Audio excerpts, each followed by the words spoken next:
So let us make a start on the play. So you should have read it. We're just going to pick out some of the key quotes, key ideas, key things, and again, do take down notes. So the play starts with the chorus. Now the chorus are very interesting because they appear and they set the scene and they help define the nature of Persians. Remember, they're always on stage and they are really powerful in depicting Aeschylus's and the Athenians' understanding of what it means to be Persian. So important things to note, they're old and weak. So most of the Persians that we see on stage are old and weak and feeble and not in their physical prime, unlike the Greeks. They're chosen, not elected. So this would have been a significant issue for the Athenians. Age and wealth was key to their selection. So it's not that they were voted in, it's not that they were the best men for the job, it's that they were old and wealthy. So again, the antithesis of democracy. They're completely subservient. They do what they're told all the time. They have no real drive or motivation or power of their own. They're also ignorant and afraid. They don't know what's going on. They don't know how to read the signs of the gods. They're terrified of everything. And they're so afraid they allow themselves to be led by a woman and then a ghost. There is no kind of real masculinity to these, to the chorus, to these characters. And in the end, we see them mourning in a very feminine way, sort of tearing of clothes and wailing.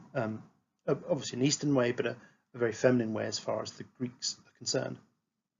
So how could staging alter or enhance these characteristics? So think about the mask, think about the dress, think about movement.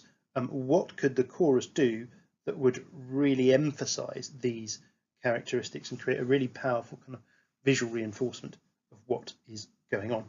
So see if you can come up with a couple of ideas for each one. So 10 points. So stop this for 5 minutes, fire out 10 points. Good. So let's have a look at the play. So we'll just do the first sort of 3 or 4 pages. Now here the play starts with the chorus in Susa, the Persian capital, and think about the background. There would have been Xerxes' tomb in the foreground and maybe some kind of palace in the background. It could have been rich, it could have been exotic, it could have been really kind of out of control in terms of gold and foreignness from a Greek perspective. So they start off by talking about who they are, the fact they've been left to guard this rich and golden house. So we've got this Persian emphasis on wealth and luxury. They talk about how they've been chosen on the basis of rank and years. So again, a non-democratic appointment to control this vast state. Xerxes has just gone, oh yeah, someone better look after this. You're old and rich, you do it. So this is the very opposite of Athenian democracy, where people are put in for very strict term limits, they're elected, and there's a very complex democratic system that allows you to run Athens for a very focused period of time. Completely the opposite in Persia. They talk about, as the play goes on, they talk about Xerxes' gold-clad armament. Now this is an interesting point because with armor made of gold, we get to see a lot about Xerxes. Gold would be useless, really, as any kind of proper armor. So the fact that Xerxes has got gold armor shows that he's not really fighting. This isn't a practical thing. It's also a very ridiculous thing to take into battle, gold armor. Why would you bother?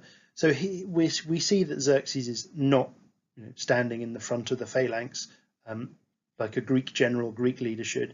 He's prancing around at the back, and we know he's on a throne in gold show armor. And the chorus then express their concern for the flower of Asian youth. And so this is a beginning of a kind of repetition of all sorts of ideas of softness, maybe a bit of innocence, immaturity, the flower of Asian youth. This is not a series of gritty, hardened warriors marching off to battle. This is the flower of youth. It's images of beauty and softness and luxury rather than manliness.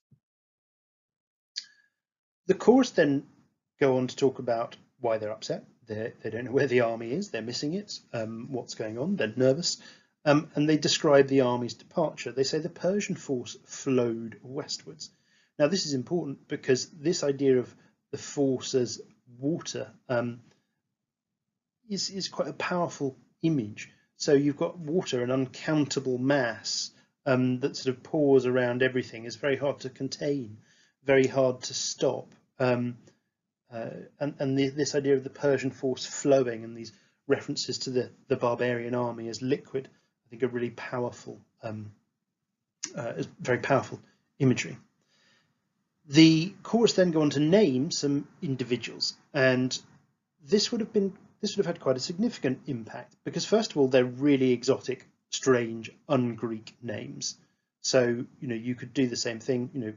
If someone lists off some French names, if you said Pierre, Jean-Claude, and I don't know, running out of French names, but just those two names, most people would instantly go, okay, French, and then whatever associations there are with French. So we're getting this, these barbaric, exotic, strange names, maybe pronounced in outrageous and strange fashion. They're also interestingly individualized. So we've had this flowing mass of Persians, and now we're getting down into some individual details. And that might have a couple of interesting effects. So first of all, it might create some sympathy for the Persians, because we're not just seeing numberless masses dying, we're seeing individuals, we're seeing real people die. On the other hand, that could be a sort of real reinforcement of a sort of celebration of defeat. So we killed the Persians, we killed their vast numbers, but we killed these individuals too. If you look at any war film or horror film, yes, there'll be that zombie horror film, there'll be moments where heroes are killing hundreds of zombies or thousands of zombies, or the enemy, but there'll also be up close and personal moments where there's a one-on-one fight that really emphasizes the strength of the hero. The Persians are also called masters of bow and bridle. So again, the reinforcement of bow symbolism. We're also told that particular Persians are riding 4-horse chariots. Now this is a very exotic, ridiculous weapon that should not be used to go to war. This is great for racing, hobbies, but it's odd. It's not appropriate. It's not a decent thing to go to war in. So the fact that you've got Persians charging around in 4-horse chariots is just excessive ridiculousness.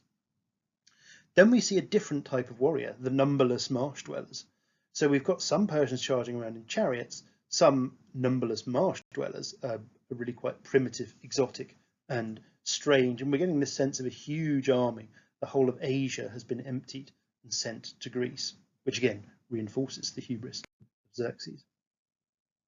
Other important descriptions include the soft-skinned Lydians. So we've got the mention of a different people who make up this barbarian army, and again this reference to softness. Think back again to the flower of youth and their love of golden luxury.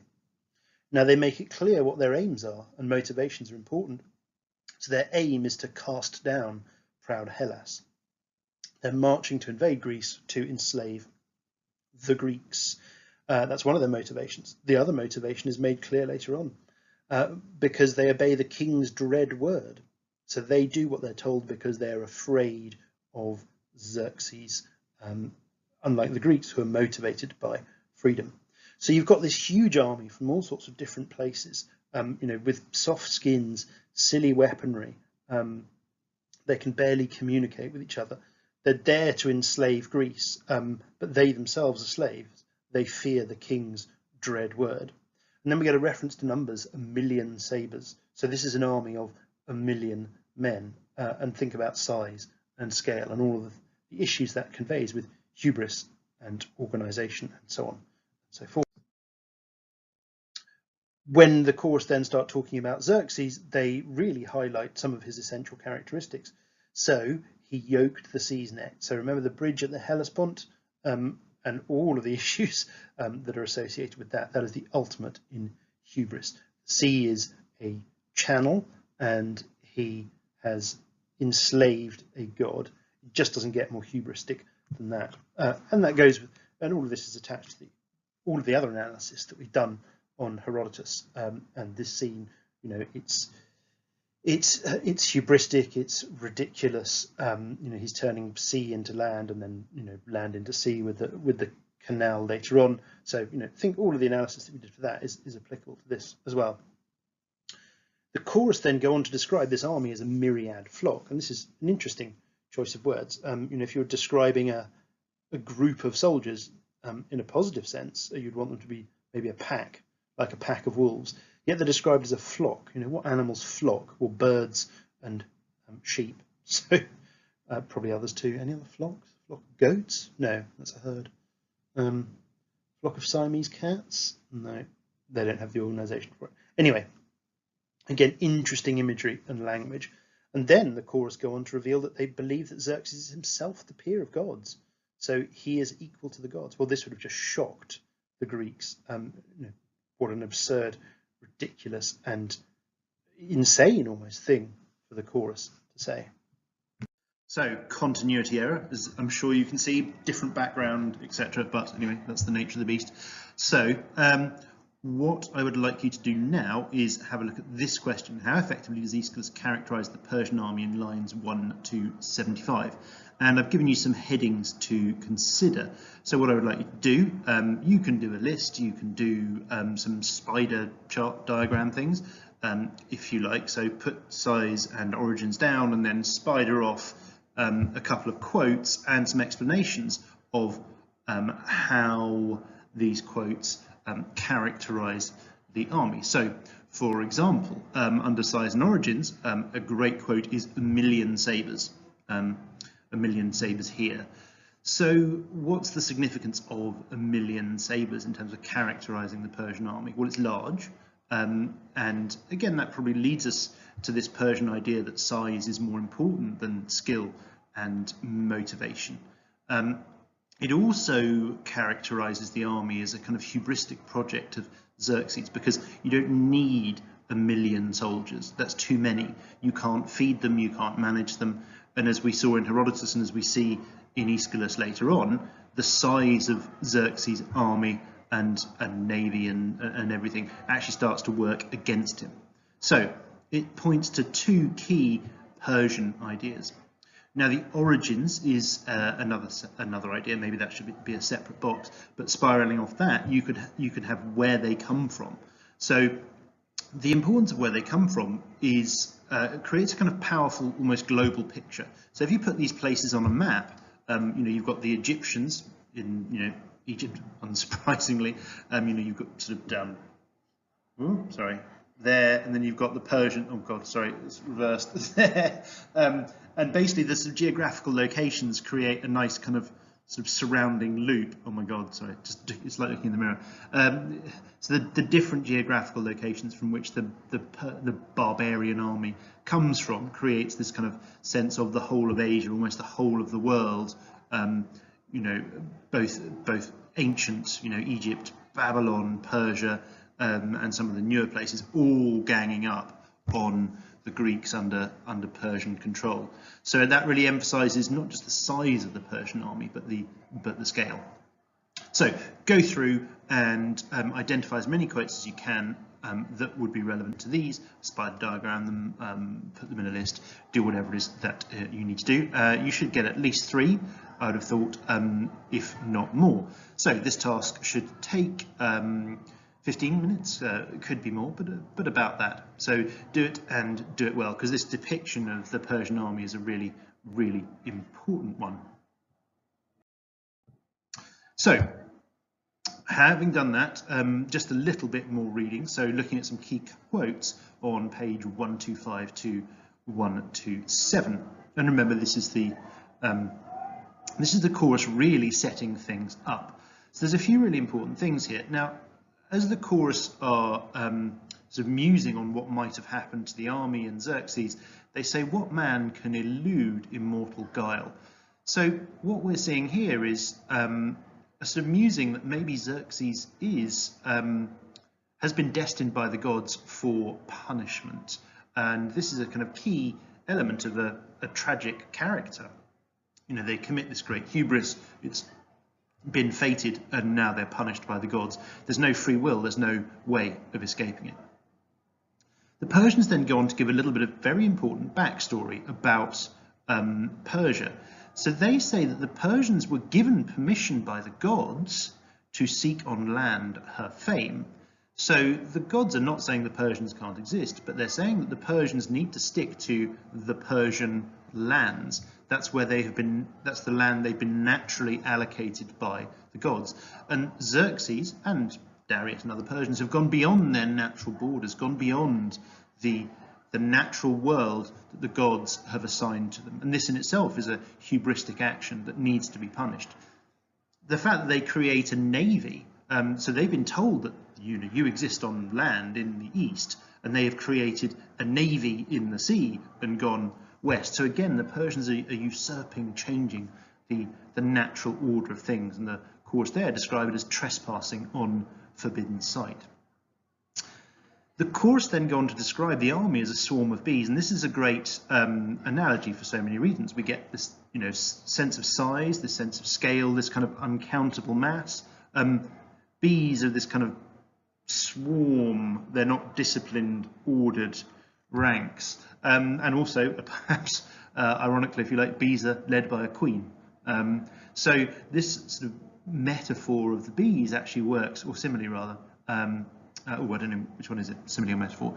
Does he say like a swarm of bees, or anyway, it doesn't matter. Whichever one. It's good nonetheless. It really does summarise the army and Persian society and a few things like that.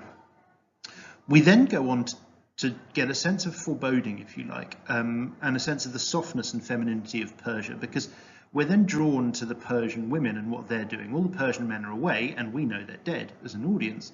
The Persian women maybe suspect it or fear it, but they don't know yet. But anyway, we get this interesting picture of Persian women who are so emotional, so sad, they're sprinkling their empty bed with tears. Now, this is a very interesting little quote or idea, because we need to think about what it's actually doing. You could look at it as sympathy for the Persians. We've got these very sad young brides who no longer have husbands. We could view it as these hyper-emotional Persians, these sexually frustrated young women. They want their husbands to be there so they can have sex with them, and this is a sort of laughable thing. Maybe the Greeks are celebrating this. Look at those ridiculous Persian women weeping hysterically in their beds because they want to sleep with their husbands, but we know that their husbands are dead. Ha ha ha. Because remember, and this is where the context becomes really important, the Athenians are sitting there in their burnt out city on the sort of empty wrecks of the benches made from the wrecks of Persian triremes in the order, possibly lined up in the order in which they fight in battle, and they can see Salamis in the distance. So in that situation, how much sympathy is there going to be for these Persian women weeping about not having a husband with them? There's no clear answer. It's almost impossible not to feel sympathy for the Persians at some points in the play. But we need to be very careful about whether that is how the Athenians would have responded given the contextual circumstances. So what I would like you to do now is read on and have a look at the entrance of Atossa. Now, this page 127, there's a lot there. So what I want you to do is draw and label the entrance of Atossa. So Atossa in her chariot and the chorus in front of her. What are the chorus doing? What are the chorus saying? What could Atossa be wearing? What would the chariot be like? What would the chorus be wearing? If you want to just write the word Atossa, write the word chariot, write the word chorus, and do no drawing whatsoever, that's fine. You can spider diagram off it with key quotes and analysis. If you want to sort of go to town a bit and do a quick kind of sketch of what the stage would be like, because remember, and this is where the sort of physical reality of tragedy becomes quite important, the chorus would be down in the orchestra, and Atossa would be up on stage. So the kneeling chorus and the standing Atossa, there'd be this huge difference in height and thus power dynamic between the two of them. So stop, take 10-15 minutes to do that. Now, did you include the chariot So these are the things that I would have put in definitely. So you've got the chariot. It's big, it's gold, it's a weapon of war, but it's impractical. So it's a sign of high status and royalty. So very un-Greek, especially the fact that you've got a woman riding it. The other thing that would have been very strange is the kowtowing men, so the men sort of prostrating themselves on the floor in front of a woman and a queen. So this would have been terrifying, ridiculous and horrific to any Greeks and Athenians especially. Think about the clothing that Atossa would have been wearing or could have been wearing. You know, outrageous jewellery, clothes, maybe even trousers, exotic patterns, all of those sorts of things. Maybe she would have even been dressed as a sort of Persian man, you know, with trousers and patterns and all this sort of thing, to show that there's no difference between Persian men and women from a Greek perspective.